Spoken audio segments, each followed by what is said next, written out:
¿Cuántas promesas te han hecho que no se han cumplido? Yo no te prometo un gran sueldo. Te prometo un trabajo fijo. No te prometo que siempre sea como el primer día.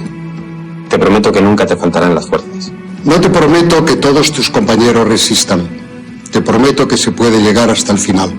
No te prometo personas importantes. Te prometo personas que no saben cuánto valen. No te prometo que vayan a hacer caso de lo que digas. Te prometo que querrás repetirlo una y otra vez. No te prometo la comprensión de los que te rodean. Te prometo que sabrás que has hecho lo correcto. No te prometo que te vayan a pedir ayuda. Te prometo que te necesitarán. No te prometo una decisión fácil. Te prometo que nunca te arrepentirás. No te prometo un trabajo perfecto. Te prometo formar parte de un proyecto inolvidable. No te prometo que siempre vayas a obtener resultados. Te prometo que tu trabajo dará mucho fruto. No te prometo que vayas a tener grandes lujos. Te prometo que tu riqueza será eterna. No te prometo que siempre vayas a poder ser valiente. Te prometo que tu amor será más fuerte que el mío. No te prometo que puedas acabar con el dolor, el sufrimiento y la injusticia. Te prometo que estés donde estés, llevarás esperanza. No te prometo el reconocimiento del mundo. Te prometo una palabra eficaz. No te prometo seguridades humanas. Te prometo la certeza de que has sido elegido. Y te prometo que alimentarás al mundo.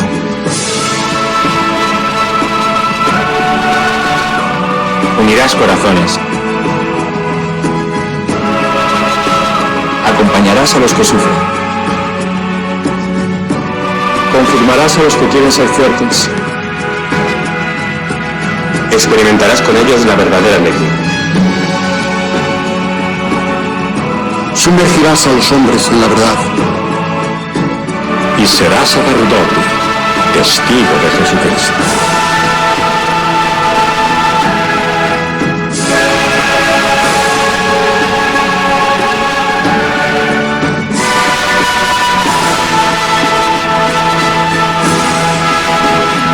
No te prometo una vida de aventuras. Te prometo una vida apasionante.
Invitamos a todos los que están en sus casas, a los que están en los hospitales, a los que están en distintos lugares de internación, que no pueden salir por enfermedad, por debilidad, a los que los cuidan, a los presos, a los monjes y a las monjas de clausura, a que espiritualmente peregrinemos para alcanzar el don de esta indulgencia del año santo 2025. En el nombre del Padre, y del Hijo, y del Espíritu Santo. Amén. Pidamos perdón juntos. Señor, ten piedad. Cristo, ten piedad. Señor, ten piedad. Recemos el credo profesando nuestra fe en Dios en el ámbito de la Iglesia. Creo en Dios Padre Todopoderoso, Creador del cielo y de la tierra, y en Jesucristo, su único Hijo, nuestro Señor, que fue concebido por obra y gracia del Espíritu Santo. Nació de Santa María Virgen, padeció bajo el poder de Poncio Pilato, fue crucificado, muerto y sepultado, descendió a los infiernos, al tercer día resucitó de entre los muertos, subió a los cielos y está sentado a la derecha de Dios Padre Todopoderoso. Desde allí vendrá a juzgar a vivos y a muertos. Creo en el Espíritu Santo, la Santa Iglesia Católica, la comunión de los santos, el perdón de los pecados, la resurrección de la carne y la vida eterna. Amén. Delante de Jesús, mirando a Jesús en el sagrario, le pedimos que venga a nosotros. Señor Jesús, no puedo recibirte ahora con la hostia consagrada, pero te pido que vengas espiritualmente a mi corazón. Jesús, quiero permanecer siempre con vos. Recemos por el Papa y por las intenciones que lleva en su corazón. Padre nuestro que estás en el cielo, santificado sea tu nombre. Venga a nosotros tu reino, hágase tu voluntad en la tierra como en el cielo. Danos hoy nuestro pan de cada día. Perdona nuestras ofensas, como también nosotros perdonamos a los que nos ofenden. No nos dejes caer en la tentación y líbranos del mal. Amén. Y a la Virgen le confiamos nuestra vida, la saludamos, le pedimos que nos siga cuidando para vivir siempre en la esperanza. Y que a todos los bendiga Dios, que es Padre, Hijo y Espíritu Santo. Amén. Amén. Un nuevo papa se sienta en el trono de San Pedro. Se llama León XIV. Nombre secular de Robert Francis Prevost Martínez y tiene 69 años. Se trata del primer papa estadounidense de la historia y ha sido elegido papa en un cónclave sorprendentemente corto, en la cuarta votación. De igual manera, Robert Francis Prevost adquirió la nacionalidad peruana en 2015 como figura en su ficha del Registro Nacional de Identificación y Estado Civil, RENIEC, puesto que fue obispo de Chiclayo de 2015 a 2023. Con esta elección, la Iglesia Católica apuesta por la continuidad pastoral del pontificado de Francisco I y la apuesta por una figura discreta con sólida experiencia misionera y notable formación canónica. Políticamente, el nuevo Papa se ha mostrado públicamente muy crítico con la administración de Donald Trump. De padre de ascendencia francesa e italiana y madre de raíces españolas, Prevost nació el 14 de septiembre de 1955 en Chicago, Estados Unidos. Se trata pues de un papa relativamente joven. Es el primer sumo pontífice agustino desde la Edad Moderna. Ingresó en la Orden de San Agustín en 1977 y emitió sus votos solemnes en 1981. Su formación académica incluye una licenciatura en matemáticas por la Universidad de Villanova, una maestría en teología por Catholic Theological Union de Chicago y grados canónicos por la Pontificia Universidad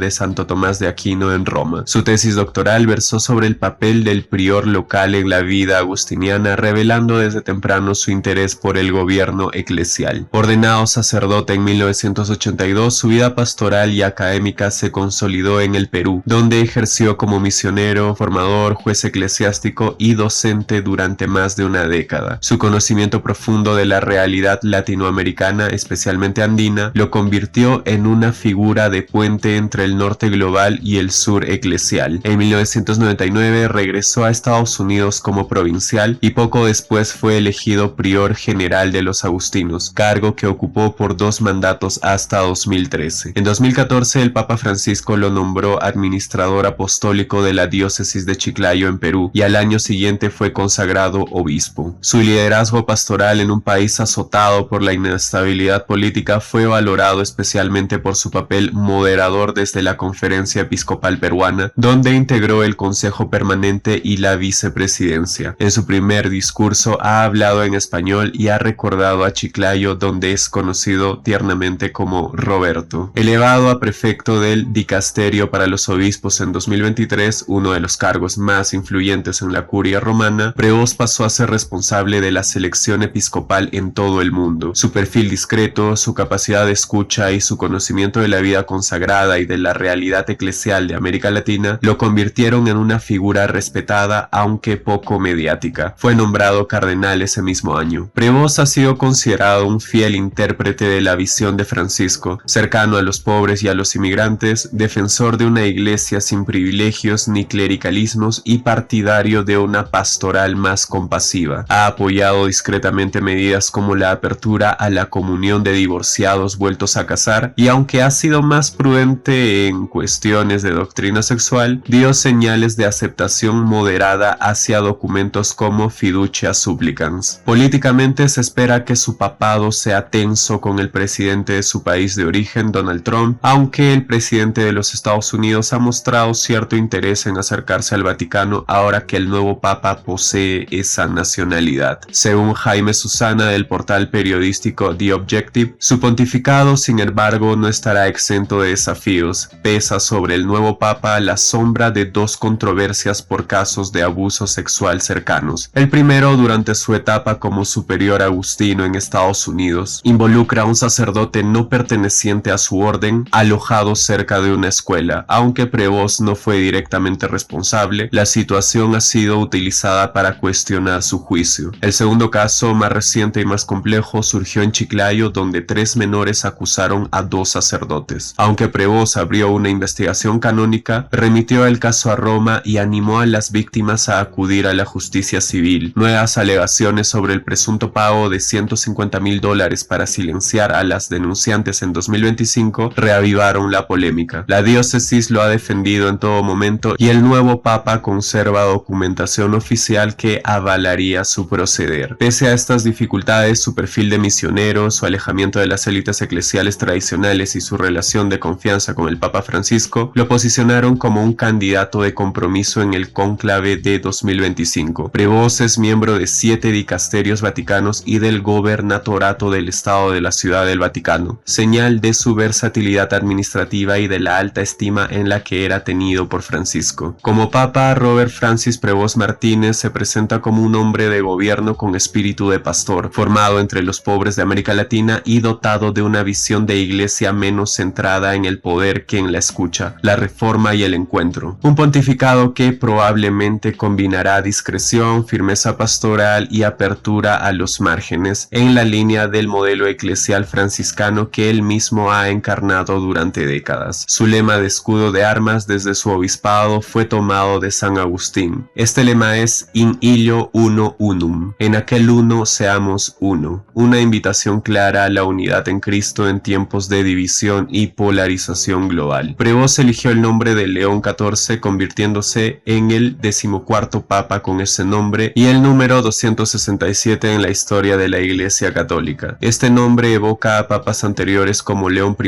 el Magno y León XIII, conocidos por su liderazgo y compromiso social. En su primer discurso como papa, León XIV expresó gratitud por el legado de su predecesor, el Papa Francisco, y dirigió un mensaje de paz a todos los pueblos. También se dirigió en español a su antigua diócesis en Perú, mostrando su cercanía con la comunidad latinoamericana. León XIV se convierte en el segundo papa perteneciente a la Orden de San Agustín en la historia de la Iglesia, tras 578 años de su predecesor Eugenio IV, cuyo pontificado terminó en 1447. Seguiremos informando. Hasta la próxima.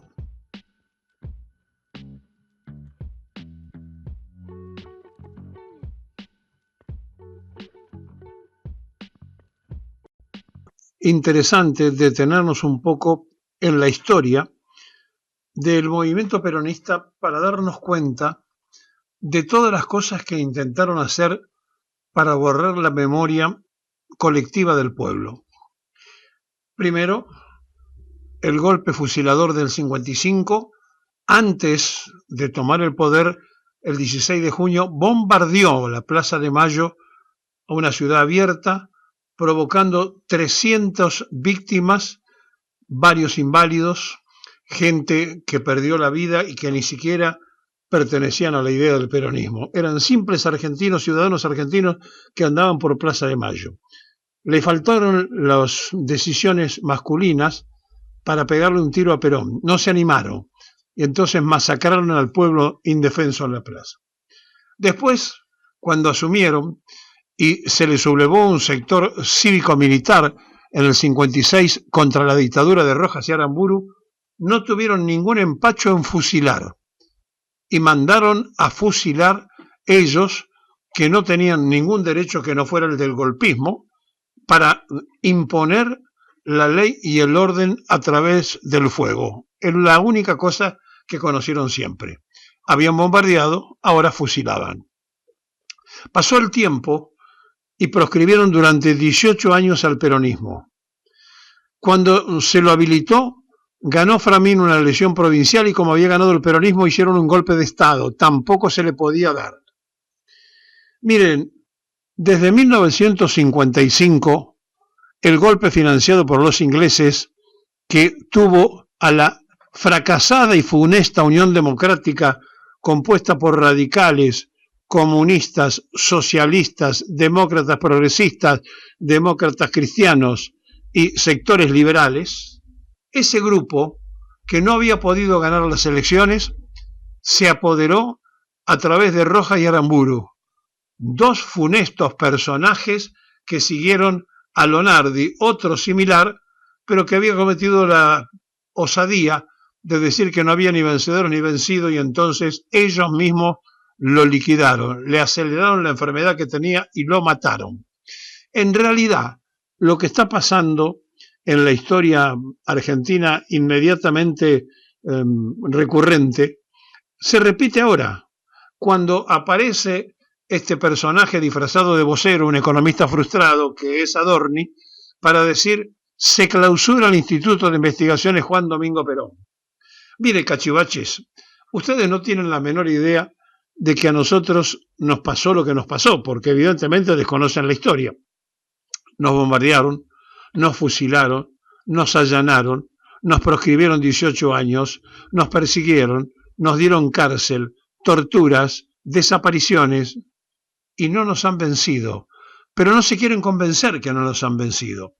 No se dan cuenta que cuando más se proscribe, que cuando más se clausura, más importante se hace la resistencia peronista en esta nueva etapa que la está fomentando este gorila sentado en la Casa de Gobierno llamado Javier Milei. Y entonces, a partir de esta determinación de un cachivache histórico, acuérdense que esto va a quedar para toda la historia, que es un verdadero cachivache, manda a clausurar un lugar simplemente de estudios, porque decían que total el peronismo tiene demasiada difusión. No es así, marmotas, no es que se tiene mucha difusión, es que no se puede vencer el sentimiento con un decreto ley, ni con el 4161, ni con las ideas estrofalarias que tuvieron durante toda su vida, porque no podían vencer a una fuerza inquebrantable, que es la fuerza del pueblo agradecido a Perón y Evita, que eternamente, aún aquellos que no lo conocieron y que hoy son descendientes de padres y de abuelos que sí vivieron aquella época, aún ellos que no lo conocieron, tampoco serán fácil carne para el cañón de ustedes. ¿No se dan cuenta que las proscripciones al peronismo lo fortifican? ¿No se dan cuenta que las clausuras intelectuales, entre comillas, que hace el gorilaje a nosotros nos da fuerza de una resistencia cultural increíble e imbatible? ¿No se dan cuenta de que cuando siembran odio a nosotros nos cosechan amistad, compañerismo, porque nos obliga a juntarnos para enfrentar la hecatombe? Bueno, gracias por todo esto, por no darse cuenta y por seguir mancillando históricamente a un pueblo que va a ser tronado el escarmiento y que después vamos a lamentar todos. Miren, un día pusieron una bomba en el subterráneo y mataron gente cuando hablaba Perón. Ellos se creían que eran grandes hacedores de una tremenda hazaña. No le bastó este acto sabotaje y criminal para después bombardear la plaza. Como no les alcanzó un año después, cuando se levantó un sector popular para poner orden, en conjunto con militares más patriotas y nacionales, fusilaron.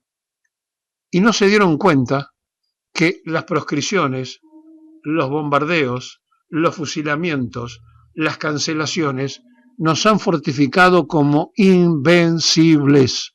No nos pueden vencer, y eso es lo que a ellos aterra. Y entonces este cachivache, sentado en el sillón de Rivadavia, usurpador y plagiador de ideas austriacas, copiador de pensamientos externos y extranjeros, y además plagiador de libros, se sentó un día y dijo: ¿qué puedo hacer? Congraciarme con el gorilaje que represento, y entonces voy a tratar de atacar todo aquello que tenga sabor a peronista. Y ahora cierra el Instituto de Investigaciones Juan Domingo Perón, o Juan Perón, o Presidente Perón, póngale el nombre que usted quiera. El instituto es el Instituto de Investigaciones Históricas Juan Perón. Miren, no solamente eso, si quiere hacer ahorro, lo ayudamos. Que cierre el de Sarmiento, total, el de Juan José de San Martín, total él no lo conoce, no sabe cómo se llamaba San Martín, así que para él cerrar el Juan José es lo mismo que el José Francisco, no tiene ninguna importancia. Pueden cerrar también, para hacer ahorro, cada una de las cosas que construye la idea liberal. Total, ustedes con la idea liberal la leen de los austriacos, no precisan los liberales argentinos, clausuren todo aquello que anda dando vuelta por allí. También cerraron el Centro Kirchner en el sentido de vulnerarle el nombre original, y pónganle, si quieren, Correo Central, o Mauricio Macri, que todavía no lo pagó el correo. Pueden hacer lo que quieran, cachivaches. Lo que no pueden hacer es borrar el agradecimiento del pueblo peronista a Perón y Evita, y no podrán con nosotros, porque no se han dado cuenta que pese a las bombas, los fusilamientos, los compañeros presos, los desaparecidos, jamás nos han vencido. Confirman que era habitual el tráfico de cocaína en el puerto de Vicentín. Y cuenta: el único integrante de la tripulación filipina del barco en el que se encontraron 470 kilos de cocaína, que quedó implicado en el caso, declaró judicialmente, este filipino. Sí. Sostuvo bajo juramento que lo conectó una organización que lo convenció de que no debía preocuparse por los riesgos de lo que pueda pasar con el tráfico de cocaína en este puerto santafesino, que es el mayor puerto exportador de la Argentina, el puerto de San Lorenzo. Relax, fue lo que le dijeron. Hacemos esto 2 o 3 veces por mes y nunca ocurre nada. Para hablar de esto saludamos a Carlos Delfrade, compañero periodista, dirigente político santafesino. ¿Qué tal, Carlos? ¿Cómo andás?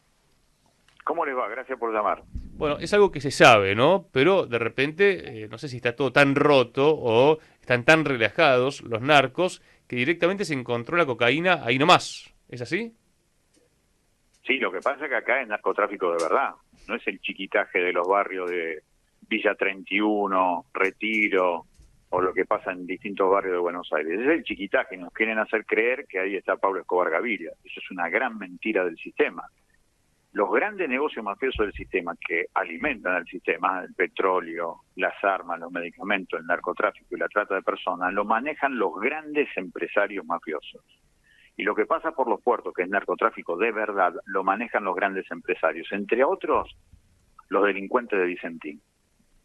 Porque acá lo que debe quedar claro, que además de lo que dice el cocinero del buque, que es esa declaración que vos leíste allí, en la política online, es el quinto ya cargamento en los últimos 5 años que, saliendo de los puertos de Vicentín, que tiene 3, 2 en San Lorenzo y 1 nada más y nada menos que el mitológico puerto de la ciudad de Rosario, en los últimos 5 años, 5 cargamentos por más de 4 toneladas de cocaína, 3 de los cuales nos enteramos cuando llegaron a puertos de Asia, de Europa y de Oceanía. Entonces, esto lo que inaugura son conceptos que hay que correr el velo de la cabeza, porque tenemos la cabeza absolutamente colonizada por el sistema. El narcotráfico es un negocio de los grandes empresarios, el 30% del sistema financiero internacional, nacional, provincial, municipal, en donde haya un banco, viene del narcotráfico. Ese negocio se viene haciendo desde hace 47 años, 24 de abril del 78, un acuerdo político entre la dictadura de Videla y de Banzer, 200 kilos de cocaína que llegan al puerto de Rosario, a la zona franca de Bolivia, y desde entonces lo que los paraguayos llaman la hidrovía de la cocaína, 23 toneladas por año pasan por los 79 puertos de las 7 provincias vinculadas al río Paraná. Entonces hay que empezar a situar de lo que realmente pasa. Después tenés el triste circo que hace Patricia Bullrich diciendo nosotros encontramos esto, gran mentira, gran mentira. El que denuncia esto es el capitán del buque, pero ellos se montan ¿con qué criterio? Con el criterio de blandir la idea del narcoterrorismo para meter a los milicos como Policía Nacional, tal como lo viene pidiendo Estados Unidos de la década del 90, para que, al igual que en Colombia, en México, en Brasil, en Perú, en Ecuador, el ejército, por un lado, maneja el narcotráfico, se convierte en el principal cartel narco del país, como está pasando en todos estos países, pero al mismo tiempo genere, con la excusa del narcotráfico, control social sobre la gente frente a este fenomenal grado de saqueo en esta colonia perversa en la que se ha convertido la Argentina por un imperio en decadencia como es Estados Unidos. ¿Cuántas toneladas decís que se trafican por año? 23 toneladas, esto no lo digo yo, lo dice el gobierno de Paraguay. ¿Y cómo explicar esto que ocurrió en el puerto de Vicentín? Esto lo denuncia el capitán. El capitán es el que dice yo encontré el cargamento. Para mí el capitán cobra 2 veces, pero eso está en la lógica empresarial narco, que después en algún momento explicaremos. Lo denuncia el capitán. Lo que vos leíste es lo que declaró el cocinero, que es el único que queda detenido de esa tripulación de 21 integrantes, todos filipinos en ese barco de bandera de las Islas Marshall que se llama Ceci, ese barco. Ese es el que dice que la organización le dijo claramente nosotros 2 o 3 veces por mes sacamos esto por Vicentín. Claramente distintas cajas para hacer guita por un conjunto de 17 empresarios fascinerosos que hizo de Vicentín, de la mejor empresa de la provincia de Santa Fe, de la principal exportadora de la Argentina, hizo primero el fugaducto del macrismo y después un lugar en donde se habilita el narcotráfico desde hace muchos años. ¿Me explicas cómo sería esto que el capitán cobre por 2 lados? Claro, porque el capitán sabía de lo que había puesto el cocinero. El cocinero carga estos 16 bultos con esta media tonelada de cocaína en Montevideo. Llega a San Lorenzo con esa orden que dice el cocinero. Ahí en San Lorenzo me van a poner media tonelada más o quizás más. Entonces el capitán sabía eso. Entonces el capitán cuando llega a San Lorenzo y pasa algo, que después algún día supongo yo nos enteraremos, salvo que lo maten al capitán, cosa que veo posible, el capitán debe haber cobrado de ese grupo que tiene esa sigla, esa inscripción, viste en las fotos, Your Name, ese es un grupo, ese es el que paga por primera vez. Ahora, cuando él entrega el cargamento, el capitán entrega, los deja en offside a ese grupo, y hay otro grupo que se beneficia, que es el que seguramente maneja el grueso del contrabando de cocaína por el río Paraná, que es la principal organización narcoempresarial asesina en América Latina, que es el primer Comando Capital que se fundó en 1993 en las cárceles de San Pablo. La Argentina en este sentido sería un país de tránsito. No, somos un país de producción y de exportación. La Argentina es el segundo productor mundial de éter y acetona, los elementos básicos para convertir la pasta base de coca en clorhidrato de cocaína. Desde los años 90 nosotros somos un país profundamente consumidor y profundamente exportador, una plataforma, y somos productores, porque esa materia prima que llega de Perú, de Bolivia o de Paraguay, con las cocinas que se producen acá por esos elementos químicos que caracterizan a la Argentina, termina siendo un lugar de producción. Carlos, esto se descubre, va a declarar el filipino, la verdad que ahora después te iba a preguntar de otro caso que hemos charlado con Rodrigo Miró también esta semana, que es el de Marcelo Bailaque, juez federal, porque la pregunta acá es, bueno, ¿quién va a investigar? Y ese es el tema, porque lo venía investigando un gran fiscal federal, uno de los pocos realmente excelentes fiscales federales que tiene la Argentina, que es Claudio Kishimoto, pero me parece que fue corrido, fue morigerado por la Procuraduría contra el Narcotráfico, la Procunaria, y yo creo que metió la mano el gobierno nacional. Ojalá que se siga la investigación. Porque está el caso de Marcelo Bailá, que te contaba que No, lo charlamos es un corrupto que debería estar preso porque Claro. al proteger 4 años al principal empresario narco policial barrial que tenemos en Rosario, que es Esteban Alvarado, 4 años desviando la atención. En esos 4 años Alvarado mató como 50 personas, así que Bailá que tendría que responder por la sangre derramada de chicas y chicos en distintos barrios de Rosario. Bueno, el caso de Bailaque lo va a tratar el Consejo de la Magistratura para poder destituirlo y que vaya preso. ¿Qué pensás que va a pasar con eso? Tiene que ir preso, ojalá que vaya preso. Es algo que Bailá que diga, bueno, si voy preso yo puedo decir un montón de cosas, bueno, que hable, pero lo que pasa es que este es un negocio estructural del sistema, eso es lo que hay que entender. Y Bailá que hizo y deshizo porque lo dejaron hacer y deshacer, y ahí tenés sectores políticos y sectores económicos. Veremos cuál es la suerte individual de Bailá, que ahí nos vamos a dar cuenta hasta dónde avanza la justicia. Bueno, claro, se dice que el narco es uno de los promotores y que financian varias campañas políticas, ¿no? No, pero no es solamente por eso, porque en realidad es, insisto, es uno de los vectores de flujo de dinero fresco que tiene el sistema, supera largamente a la cuestión del financiamiento político. No es por eso, es porque se mira para otro lado, porque funciona así el sistema, porque es un gran negocio de los grandes empresarios y la política hoy mayoritaria está subordinada al poder económico, sea legal o ilegal. Bueno, hemos charlado con vos mucho del caso Vicentín. Preguntarte, ya que estamos hablando del puerto de Vicentín, ¿qué está pasando con esa empresa? ¿Dónde puede terminar todo el caso de la quiebra? Y bueno, de esa discusión que empezamos creo que en el 2022 y que todavía no ha terminado. En realidad, Vicentín se declara en cesación de pago, le llaman estrés financiero, 4 de diciembre del 2019, empieza el proceso concurso de acreedor el 10 de febrero del 2020, ya en julio del 2020 se había constatado que Vicentín había fugado 788 millones de dólares a paraísos fiscales de la isla Sheila en Inglaterra, al mismo tiempo que generó una deuda de 1.600 millones de dólares. 5 años después está al borde de la quiebra, son 33 empresas, 7.000 trabajadores en forma directa, más de 30.000 en forma indirecta. Se pierde el primer lugar de la exportación, ahora está un viejo socio de ellos que se llamaba Glencore y ahora se llama Viterra, y da la sensación que lo que se va a querer salvar son 2 o 3 empresas vinculadas a la exportación, pero hay una gran angustia entre los trabajadores, y esta semana se conoció un informe de los interventores de Vicentín que marcan como 17 directivos de Vicentín, entre ellos un expresidente durante 2 mandatos de la Bolsa de Comercio de Rosario, el señor Paduan, que seguía sacando plata hasta el día de hoy de Vicentín, robando ese dinero, sacándoselo a los trabajadores. La verdad, da mucha bronca porque durante muchos años tuvieron protección política, incluso hoy de la gente que está gobernando la provincia de Santa Fe. Da mucha bronca. Uh-huh.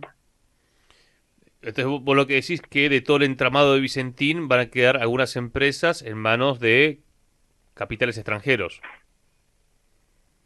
Sí, los puertos ya están manejando todo por extranjero en la Argentina. La Argentina hoy es una colonia de Estados Unidos y los principales negocios argentinos están en manos de extranjeros, por eso cada vez estamos más pobres. Uh-huh. Bueno, sobre eso hay que decir que la triangulación de Vicentín, de la que tanto hemos hablado, ¿no? Ese escándalo nos permitió ver a muchos, bueno, cómo es el manejo de granos, del mercado de granos en la Argentina, donde, por ejemplo, Cargill, la mitad de los granos que exporta lo hace de manera no registrada, o podemos decir por contrabando, lo hace Cargill, lo hacen todos, ¿no? Así es. Qué situación compleja. Carlos, ¿y cómo estás viendo la cuestión general de la política argentina? Vos militás en Santa Fe, pero tenés también toda una visión, por ejemplo, del río Paraná, de los debates estratégicos que estamos teniendo. ¿Ves que son pocos los que lo plantean o tenés optimismo en lo que se pueda estructurar de aquí en adelante? Sí, optimismo tengo porque lo que estamos debatiendo es si el futuro que le dejamos a la gente que amamos va a tener que ver con algo humanista o va a tener con una deshumanización cruel. Así que soy absolutamente optimista. Hasta el último minuto de la vida hay que volver a pelear por una Argentina que sea de los argentinos. Así que la pelea se está dando en distintos lugares.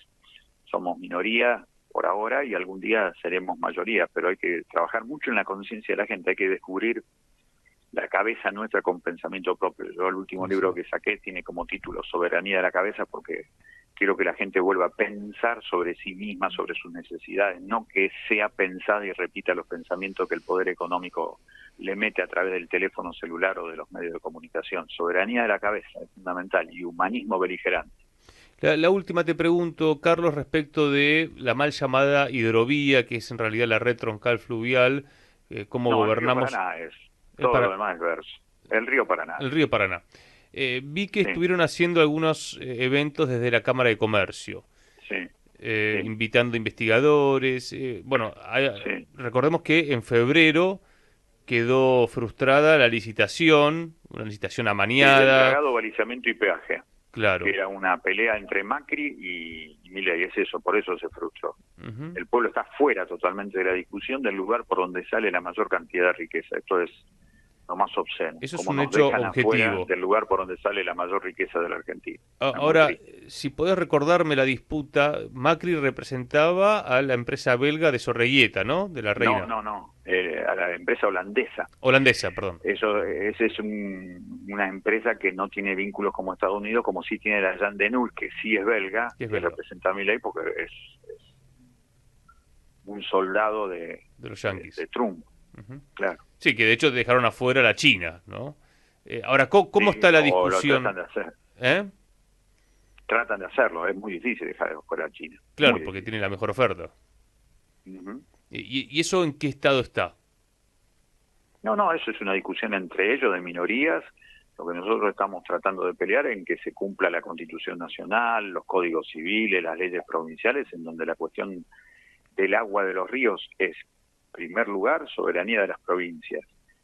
En segundo lugar, que el estudio de impacto ambiental sea antes de la licitación y no después. En tercer lugar, que le digan al pueblo de las ciudades vinculadas a los puertos de cuánta plata le va a dejar al pueblo. Mientras esa discusión no está, vamos a seguir tratando de que eso se diga. Hay que molestar muchísimo al poder para que esto no sea solamente el negocio de pocos. Pero para dejar en claro, a ver, la licitación sí va a ser, si mal no recuerdo, por 30 años. ¿Eso en qué quedó? Porque mientras tanto sigue Jan de Null. Sí, por ahora sigue Jan de Null y después se verá si se ponen de acuerdo entre Macri y Milei. Bien. Carlos, querido, te agradecemos como siempre, ¿eh? Un abrazo grande. Un lujo, ¿eh? Empezamos hablando de la cocaína, terminamos hablando del río Paraná, porque está justamente vinculado, porque por donde pasan eso más de 20 toneladas de cocaína, es justamente navegan por el río Paraná y por los diferentes puertos. Cuando se fue Cristina tenían 30% de pobreza. Sí. Desde luego, en el gobierno de Cristina no aceptaban ese número. Ahora se fue con Alberto Fernández. Pero déjame terminar, pero vos tenés ganas de criticar a Cristina, yo tengo ganas de analizar la realidad. Parece que Cristina pasó por Alberto Fernández. Pero Cristina, está bien, pero ¿vos querés criticar a Cristina o querés analizar la realidad? No, quiero que seamos entonces, Cristina cuando gobernó, según uno de esas, se fue con el 30. ¿Votaron a Milei? Sí. ¿Y hoy tienen ese halo de esperanza que algunos deciden y eligen tener? Cuando, sobre todo los compañeros, la gente con la que yo me vinculo, votó a Milei, no lo votó con mucha esperanza, la verdad. Era desesperación y enojo, sí. Ahora, vos tenés el proceso de empobrecimiento más acelerado de la historia argentina. Macri te clavó 7 puntos de pobreza en 4 años. Alberto 5,5. Ahora tenemos 14 puntos en 2 meses y medio. ¿Sabés lo que es eso? Es caerse de un plumazo. Si estabas en la clase media ahí, más o menos le iba llevando. ¿Reconoces la ola que vino de Alberto Fernández también? Es que los números son bastante, por lo menos los de la Observatorio de la Deuda Interna de la Universidad Católica, que son los que yo siempre seguí, porque eran los que criticó el kirchnerismo y los que criticó el macrismo. O sea que si lo criticaban las dos fuerzas seguramente estaban bien. Vos también sabías, Juan, que si te tocaba, bailabas con la más fea, porque no podemos emitir, porque no podemos pedir préstamo, porque tenemos 50%, porque si no pareciera como que los anteriores, todos fracasaron por buenos y ganó por malo. Y me parece que el sistema hizo que los partidos tradicionales quedaron costados porque la gente se hartó de los fracasos, ¿no? Hay algo de cierto en lo que decís y otra cosa que habría que revisar. A ver. Estados Unidos tiene hace 20 años déficit fiscal. Sí. Ecuador tiene hace 10 años equilibrio fiscal. En Ecuador la gente se caga de hambre y la narcoestructura penetró profundamente en ese país que tiene una tasa de homicidios que es 5 veces la nuestra. Sí. Es decir, si a nosotros nos duele lo que pasa acá cada vez que matan a alguien en un barrio o en cualquier lugar, Imagínate multiplicarlo por 5. Eso se llama dolarización. Eso se llama estabilización económica sin distribución. Dame los vecinos, Uruguay, Bolivia, les va todo bárbaro. Perú, Colombia, Chile. Y nosotros somos un desastre. No le va a todos bárbaro. Sí, pero tienen una inflación de 0,1. Nosotros, no te confundas. ¿Cómo? Nosotros somos un país que tiene el mejor sistema de educación, el mejor sistema de salud de América Latina. Sí. Amplio, pero... Sí, que está empeorando, ¿eh? Sí, con chicos que van a la escuela y son semi-analfabetos. Está empeorando, pero está bien, pero es el mejor sistema de salud y educación planteado por todos los organismos internacionales. Y lo quieren destruir, con el argumento que tiene fallas. Pero claro que tiene fallas. Es lo mismo que el problema de los alimentos. Mejorémoslo. Se distribuía mal. Claro. Ahora, vos tenés que ver una cosa. En ese gráfico, cuando se fue, según el gráfico del Observatorio de la UCA, que ningún gobierno lo aceptaba. Nadie. Cuando se fue Cristina tenían 30% de pobreza. Sí. Desde luego... En el gobierno de Cristina no aceptaban ese número. Ahora se fue con Alberto Fernández. Pero déjame terminar, pero vos tenés ganas de criticar a Cristina, yo tengo ganas de analizar la realidad. Parece que Cristina pasó por Alberto Fernández. Pero Cristina, está bien, pero ¿vos querés criticar a Cristina o querés analizar la realidad? No quiero que seamos entonces, Cristina cuando gobernó, según uno de esas, se fue con el 30. Macri con el 37. Alberto con el 42. Y ahora estamos en el 57. Sí. 15 puntos. En un mes. 15 puntos en 2 meses. 2. Bueno, eso, ¿sabes cómo se llama? Afano. Eso es una confiscación de la propiedad privada de los trabajadores argentinos y de los más pobres. Les robaron su plata, sus ahorros, les robaron lo que ganaban todos los meses. Hicieron una transferencia así, ¡pup!, de esa plata a los sectores de poder económico. Eso es una devaluación sin compensación. Les pregunto a ambos. Todas las veces Me gustaría que te juntes con Marcos Galperín, a lo mejor encuentran una solución en el medio, porque no pueden estar tan lejos de la realidad de lo que está pasando, y por otro lado tampoco cerrarnos a un futuro, a una posibilidad que no sabemos cuándo es. Exacto. Sí, bueno, pero si trazamos ¿no? datos de la realidad estamos muy lejos. Cuando tenés mucha guita o mucho poder, si no tenés vida espiritual, es muy difícil estar en contacto con la realidad. Te empezás a pensar en otra cosa, empezás a pensar además que la tenés por mérito propio, que sos muy inteligente, muy capaz, que el resto son todos unos boludos, unos vagos o que no se esfuerzan como vos, y eso genera esa soberbia que tienen algunos multimillonarios como Galperín, que no entienden. Triste, idiota, egoísta, le dijiste. Para te acusó de manejar un fondo, para que la gente que no lo vio a través de lo tenemos, Twitter, lo podemos poner en pantalla, por favor. Exactamente, te acusan de manejar el Fondo para la Integración Sociourbana, el FISU, que es mucho dinero. Y de ahí, de esa noticia que tuitea, quien entiendo que es un... Pregonero dice, el Fondo para la Integración Sociourbana, FISU, resultó ser una mega caja negra de Grabois. No solo se detectaron 700 militantes de Grabois cobrando del fondo fiduciario, todos los contratos para las supuestas obras iban a parar a las cooperativas de la UTEP. Y ahí es donde Marco levanta dice, mirá esto. vos, Grabois, ¿se podrá confesar fácilmente un pedadillo de estos? Parece que es cierto cuando dicen que nadie es K gratis. ¿Qué significa? Bueno, pero ese ¿Para qué tuit, FISU? cualquiera lo analiza semánticamente, y es un tuit hecho por un triste idiota egoísta. Es decir, sobre la base de un troll que se llama Pregonero, que nadie sabe bien quién es, Sí, eso. que dice que yo manejo un fondo, tengo empleados y...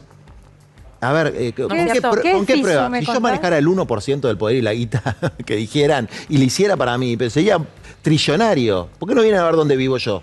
O cómo desarrollé mi vida yo y un montón, no yo, miles de pibes y pibas jóvenes del 2001, de la última crisis, que decidieron como opción de vida, como alguno habrá tenido la de ser periodista, ser músico, ser cosechero, nuestra opción de vida fue unirla a la de los más pobres. Fue nuestra opción, no es ni mejor ni peor. Entonces, alegremente, el tipo más rico del mundo, sentado en sus millones, en Punta del Este, te acusa de chorro. Bueno, no es verdad, es francamente, absolutamente mentira lo que está diciendo. Lo que hay es una política pública que se votó en la época de Macri, con la firma de Carrió, Mazot y Negri, que de kirchneristas que yo sepan no tienen un peso, no sé si ellos son K gratis también o no, que es un fondo para la urbanización de los barrios populares, para que los que no tienen ni agua, ni luz, ni cloacas, lo maneja un directorio en el que yo no tengo absolutamente nada que ver. Pero además... ¿Y las obras esas se hacen o...? Pero se hicieron miles y miles de obras durante todos los periodos de gobierno. Nosotros sacamos acá, ¿se acuerdan? A la Cachorra. Nadie la Sí, nadie la Cachorra.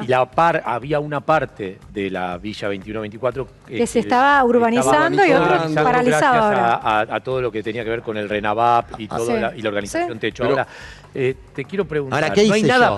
¿Qué hice yo? ¿Cuál es mi rol acá? Mi rol fue promover la ley y redactarla. Ese fue mi rol. En tu pelea con ¿eso Galperín, es un crimen? perdóname, en tu pelea con Galperín, ¿no hay nada que le que le das la derecha. Te voy a dar un ejemplo. Sí. Cuando yo voy a comprar a la Feria Popular de Agronomía, hay lugares de la UTEP que están vendiendo. Sí. ¿Sabes cómo cobran? Todo pero a ver, Por obvio. eso, pero a eso voy, digo, ¿le das la derecha en algo? En algo. Que Galperín hizo financiera de- un buen producto y vende un buen servicio, habría que ser tonto para negarlo. Pero Henry Ford inventó toda una era en la industrialización mundial. Es la empresa que más autos vendió en el mundo. O la segunda o la tercera.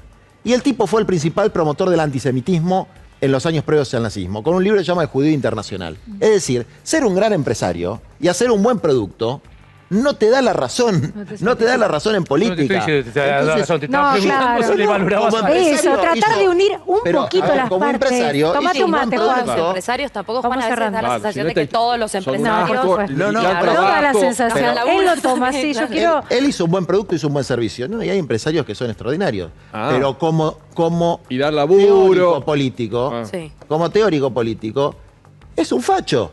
Es Bueno, un tipo que pero- piensa que está por encima de Pero los también demás. habrá líderes sociales Y yo- o gente que no tiene un mango y que tampoco Está de bien, cabeza es pero yo estoy 100% pero apta, pero Juan. yo no digo que hay que prenderlo fuego en la hoguera. No, yo estoy tampoco. discutiendo con un tipo que me dice chorro. Pero sería loco si no discuto con el tipo. Estoy discutiendo con un tipo que dice que el modelo de Milei es el mejor modelo. Yo le digo, no señor, yo no estoy de acuerdo Yo con lo que usted insisto dice. con que quiero unir las partes. Hay que unir. Imagínate un Galperín Grabois. Hay que unir una sola para Yo no tengo terminar. ningún Seríamos problema. Me he juntado- potencia mundial. pero yo me he juntado con gente peor que Galperín. Pero Te ¿por puedo qué asegurar. peor? Yo no lo veía así como ya peor, lo arrancamos veía mal. como empresario Una inteligente, no última. como peor. Por todos los líderes hoy públicos, pones las manos en el fuego que no se llevan un mango de ningún plan ni que obligan a la gente a ir No, a las marchas. decime uno por uno y Todo. hablamos uno por uno. Beliboni, Por Pérsico, Beliboni es del Partido Obrero. Menéndez. Es trotskista, no tiene nada que ver conmigo. Perfecto. Ideológicamente. Claro, que cada uno se defiende. Yo por Beliboni, Claro. te digo por Beliboni que no se lleva un mango para la casa, pongo las manos en el En el fuego. fuego. Y no estoy de acuerdo con lo que dice y con lo que hace. Perfecto, es Pero es honesto. un tipo humilde y honesto. Ahora, yo estoy de acuerdo. ¿Eso quiere decir que voy a estar de acuerdo? No. No. Me voy a pelear con el tipo. Ahora, lo que hay que entender es que no solamente son humildes y honestos, hay gente que está en las organizaciones sociales que son heroicas, que se pasan la vida poniendo el cuerpo por los demás. Entonces, Y nadie se nivel de lleva nada. No, Pero no dije que claro, nadie, no, papá. pero igual Dije para mí, que a mí me pero, parece... a ver, ningún Así periodista se como- lleva nada. pero como hay políticos, digo, todos son inmaculados, todos pero son- no son Ah. todos inmaculados. Pero te estoy diciendo que en ese sector Ah, hay nada.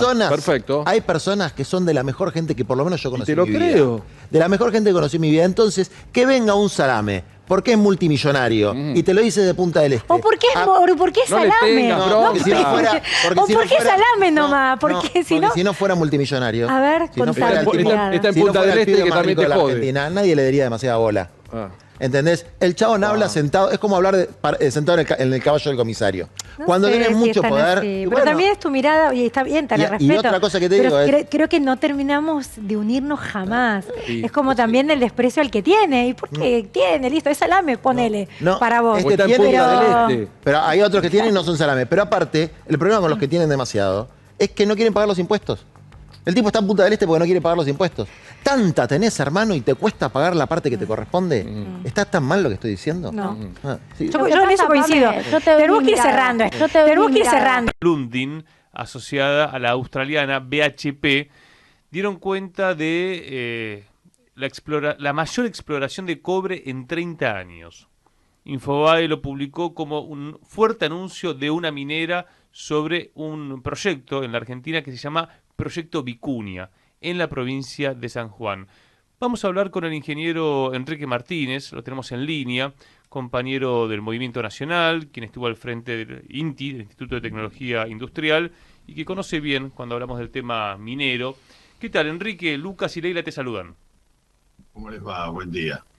Bueno, son buenas noticias, dice Infobae. El tema es ¿para quién?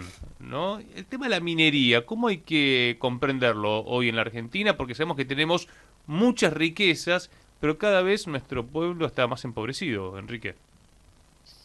Y el tema minero tiene una larguísima historia en la Argentina.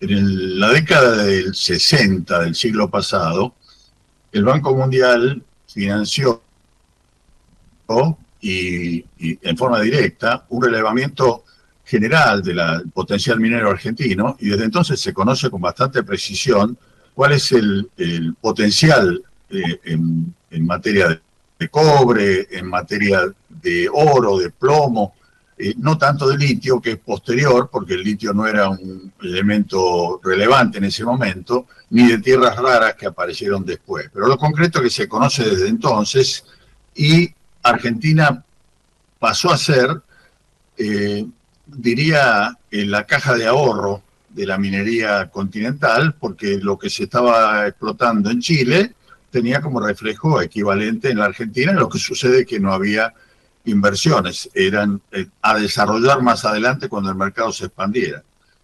Eso comenzó luego conocemos con bastante fuerza en materia de cobre, la paradigmática mina de la Lumbrera en Catamarca, fue el proyecto principal desarrollado por los australianos, y ahora viene este proyecto, y otros. Hay varios otros proyectos asociados a la producción de cobre y como producto secundario, oro y tierras raras. El punto es que si nosotros nos quedamos en la lógica extractivista de hacer el agujero, tener 2.000, 3.000 personas ocupadas en sacar la materia prima y luego hacer concentrado de cobre, que significa aumentar, conseguir un material que tiene una ley de 10 veces más lo que tenía el mineral original, pero es una esponja que no llega al cobre metálico, que se exporta masivamente. Todo el valor agregado a partir de allí, que es muchísimo más que lo que se generó en la Argentina, se genera en el exterior. La mina de la Lumbrera se agotó con ese proceso, llevando a cabo a través de un mineraloducto que iba al puerto de Rosario, todo el concentrado de cobre y además seguramente una cantidad de tierras raras que ni siquiera hemos conocido, porque la exportación se hacía por declaración jurada y las regalías se pagaban en función del contenido de cobre del mineral, no de ninguna otra cosa. Allí nosotros, en su momento, cuando me tocó ser funcionario público, hicimos algunas investigaciones, incluso llegamos a hablar con el vicepresidente de la Lumbrera en la Argentina, reclamándole por qué no había un proyecto de, por lo menos parte de esa esponja de cobre, hacerla cobre metálico y todos los otros enorme cantidad de derivados que hay posibles en la Argentina. Y nos explicó que era un problema de escala, que la mina argentina era muy chica, y nos sonó a grosera mentira, y tomamos nuestros recaudos para averiguar y verificamos que la mina australiana original, sobre la cual estaba montada la base industrial en ese país, era menor que la Argentina, es decir, de menor dimensión que la Argentina, lo cual el tema de que la escala para industrializar es demasiado chica es absolutamente falsa. Es más, debería ser más chica la explotación minera concatenada con la transformación industrial, sin sacar mineral en exceso de lo que la industria requiere para producir cobre metálico y producir derivados, como hacen los chilenos. Los chilenos hace 50 años que decidieron esa política, incluso fue la única línea productiva que no privatizó el gobierno de Pinochet, la dictadura de Pinochet, porque efectivamente era la base de recursos central para el Estado chileno, y tienen un desarrollo razonable, el que el capitalismo globalizado permite, no el que mansamente podemos festejar con una nota en Infobae diciendo que Dios es argentino y aceptando que nos quedaremos con el 3% de lo que extraiga la minera australiana o la minera canadiense en combinación en concepto de regalía. Esa es la situación. Hemos abandonado hace mucho tiempo. Te pido, porque vos, cuando contás, vos fuiste funcionario hasta el 2012, ¿cierto? Hasta el fin de 2011, sí, exacto. Bien. Vos decís, bueno, fuiste a reunirte con la Lumbrera, te mintieron, y ahora, el límite que vos tenías como para poder pensar cómo generar valor agregado, industria, que significa crear trabajo, durante ese gobierno, que era el gobierno de Cristina Fernández de Kirchner, ¿estaba el límite en el código minero? No, el límite reside en los recursos científicos y técnicos que se apliquen al tema y en los recursos de capital que se apliquen al tema. No es moco de pavo la integración industrial de la minería, de cualquier minería, sea de cobre, de plomo, de oro, lo que fuera. Es decir, hay que tener una política estratégica que decida cuál es la dimensión de la industria del cobre que queremos tener y, en consecuencia, invertir los recursos para adaptar tecnologías. No son tecnologías de punta, es decir, se puede hablar de alguna tecnología de punta en el litio, pero no en el cobre y en esas explotaciones. Son absolutamente conocidas las tecnologías, pero hay que poner plata y hay que poner una decisión estratégica de no subordinarse al capital multinacional. Claro. Enrique, acá te saluda Leila. Te quería preguntar por eso también porque, bueno, se escuchaban muchos discursos del lado libertario que dicen, bueno, pero la inversión tiene que venir siempre de afuera porque el Estado no tiene los recursos para hacerlo. ¿Pensás que es así o que el Estado puede pensar estratégicamente en una inversión que deje por afuera la inversión extranjera o se puede ir a una situación de colaboración, de proyecto mixto? ¿Cómo lo ves eso? Hay muchas maneras de pensar esas grandes inversiones con conjunción de capitales de diverso origen. En definitiva, nosotros periódicamente festejamos la estatización de YPF durante el gobierno de Cristina, que no fue tal. En realidad, el gobierno de Cristina tomó el 51% del capital y siguió asociada a capitales privados y ahora tiene juicios dando vuelta de tipos que creían que el Estado debió haber comprado más por acción de la que compró, y la política de YPF desde aquel entonces ha sido la de una empresa que se comporta con una lógica razonablemente privada, a pesar de ser la de bandera argentina, que se asocia con quien quiere y con quien puede para proyectos colaterales. Por ejemplo, grandes proyectos de generación de energía fotovoltaica, que está haciendo YPF, que podría ser cualquiera en realidad, porque con el petróleo no tienen nada que ver. Invitar a petroleras argentinas, invitar a capitales argentinos, aún de diverso origen, como grandes ganadores de la industria alimenticia, a que se asocien con el Estado en un proyecto de desarrollo del cobre en la Argentina no es una utopía. Es decir, el capital existe, el punto es que tiene que tener un canal de circulación muy claro, muy transparente, muy público, donde se sepa para qué estamos haciendo una mina, para qué estamos haciendo una planta de producción de cobre metálico y así sucesivamente. En realidad, lo que estamos haciendo ahora es decir, no tenemos capitales, que vengan ni siquiera tenemos conocimiento, que vengan los capitales extranjeros y que nos tiren unos mangos. Esa es la lógica de gente como Redrado, a quien lo he escuchado decir esas cosas, o muchos economistas similares, y por supuesto la lógica oficial de este gobierno. Bueno, Caputo salió a hablar esta semana y plantea una modificación en el IVA, es decir, llama una reforma tributaria en el Congreso, como para bajar ingresos brutos, es decir, están buscando construir reformas como para que corporaciones, como por ejemplo estas corporaciones mineras, que entre paréntesis digamos son generalmente de países del Commonwealth, ¿no? del mercado común británico, canadienses, australianas, tengan cada vez menos impuestos. Esta es la propuesta, el sentido de la propuesta de Caputo, y por eso los gobernadores salieron a plantear una oposición, porque cada vez los estados provinciales y el nacional van a tener menos recursos para poder financiar cualquier política pública. Esto es donde estamos, profundizando lo del RIGI, ¿no? Que ya se votó en el Congreso, que es, recordemos, el régimen de incentivo a las grandes inversiones. Esa iniciativa de Caputo invita a que las provincias compitan entre sí para convocar capitales. Es una cosa demoníaca. Ya sucedió en otros países del mundo. Brasil tuvo mucho tiempo una competencia interestadual para atraer empresas automotrices y en definitiva terminaron algunos estados poniendo más plata que el total de la inversión para que la empresa se instalara y ocupara gente. Es realmente muy perverso el sistema. Y ese no es el camino. Disculpa, Enrique, como pasó con la planta de GNL entre Río Negro y Provincia de Buenos Aires. Así es que al final se suponía que generosamente los malayos iban a venir a ponerla en donde se le ordenara, y nos hicieron un corte de manga espectacular, como era lógico.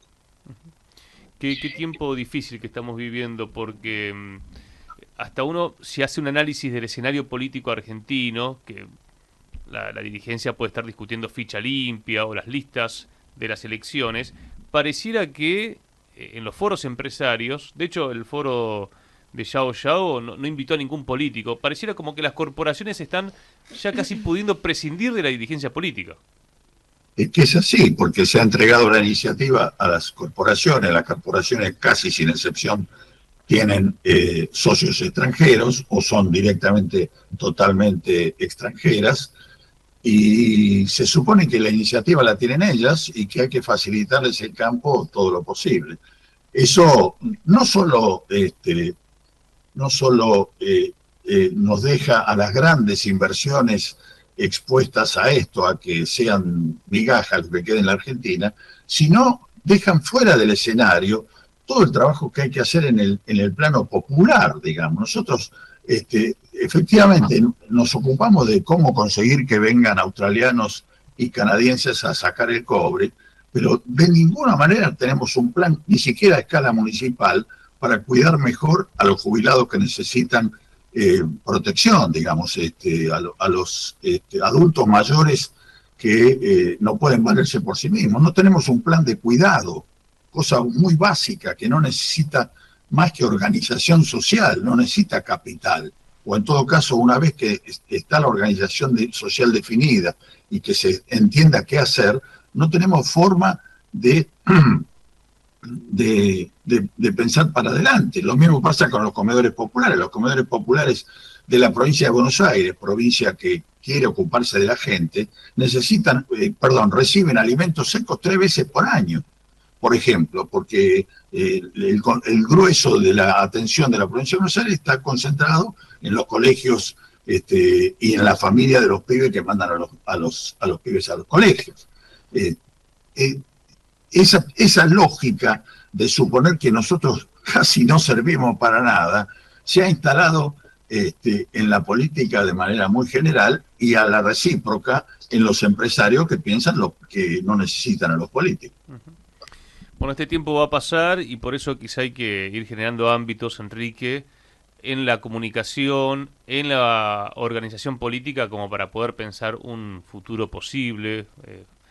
También, pensar en las potencialidades de la Argentina y en este lema que nos ha enseñado el peronismo, que gobernar es crear trabajo, ¿no? Hay aspectos sencillos a partir de los cuales se va a poder crear trabajo, pero hay que poder empezar a discutirlo, ¿no? Y generar ámbitos de organización. Si me permitís, en ese plano, ustedes saben que se discute nada el tema de cómo se genera trabajo en la Argentina.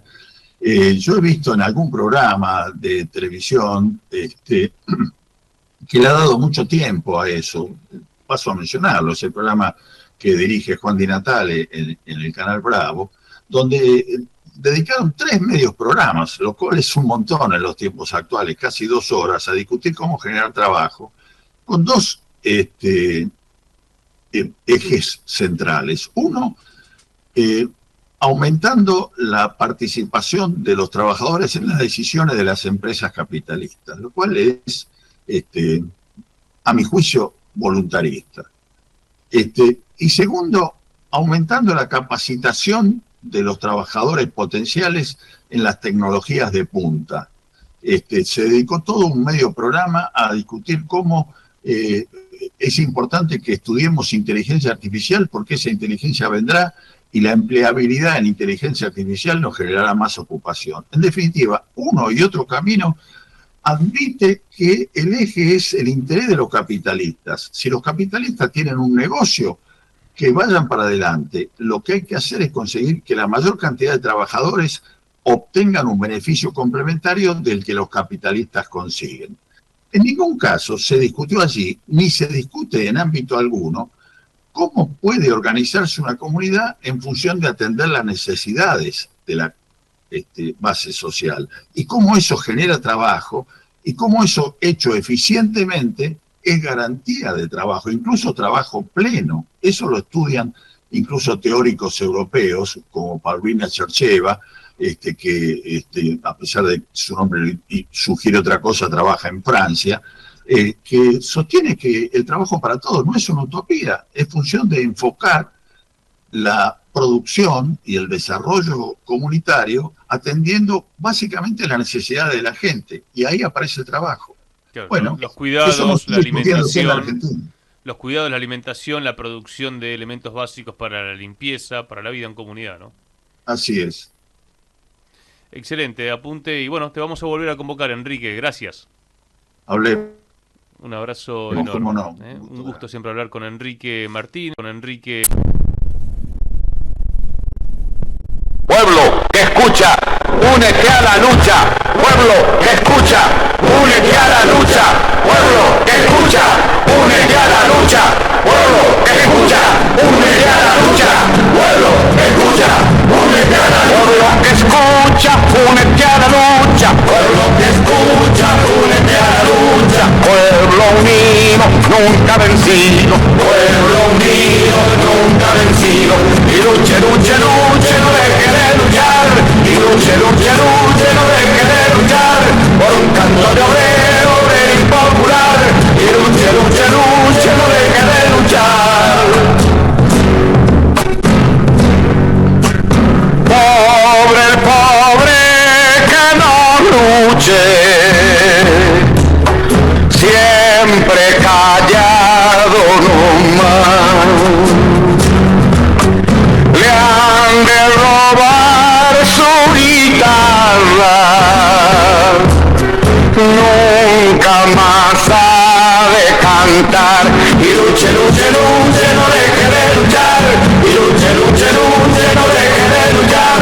Por un canto de obrero, obrero y popular. Y luche, luche, luche, no deje de luchar. Pueblo que escucha, une cosas tiene mi pueblo que no las puedo callar. Cualquiera viene y le ofende y él calladito nomás. Pero guarda al que trampea, pero guarda al que le miente, porque mi pueblo no es tonto, porque mi pueblo es valiente, porque mi pueblo algún día cuando la sangre reviente habrá de salir cantando con un fusil en la frente. Y entonces no habrá más niños durmiendo bajo los puentes, ni obreros, ni campesinos, siempre apretando los dientes